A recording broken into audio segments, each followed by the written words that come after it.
Kahit hindi ka mayaman, tahimik lang ang buhay mo, okay na. Mas masarap po yung hindi ka mayaman, tahimik. Ang bahay mo, kubo lang. Tumutulo pag umuulan. Konting tiis mga anak, pag tag-ulan lang naman yan. Namamahay silang tahimik. Wala silang malaking bahay. Pero sila nagkakaunawaan. Masarap yung kaysa sa nakatira ka sa palasyo na pig magkikita kayo, gusto nyo magbarilan. Kaya sabi ng Tagalog, totoo yun. Mabuti pa ang kubong nakatira tao kaysa sa palasyong ang nakatiray wago. Sabi, ang pagpapala ng Panginoon nasa tahanan ng matuwid. Pag pinagpala ka ng Diyos, makita mo yung mga anak mo, wala kang problema. Walang drug addict sa anak mo. Walang anak mong nasasangkot sa basag ulo, sa nakawan at sa kung ano-anong mga pangre-rape.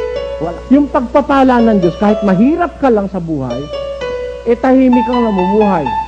Ang anak mo, hindi mo problema. Ang misis mo, hindi mo problema. Hindi ka naman problema ng misis mo. Hindi ka naman problema ng mga anak mo. Walang lasenggo sa inyo.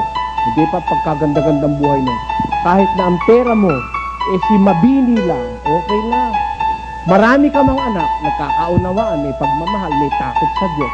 Sabi ng Diyos, pagpapalain niya, wala kang problema. Magkasakit man,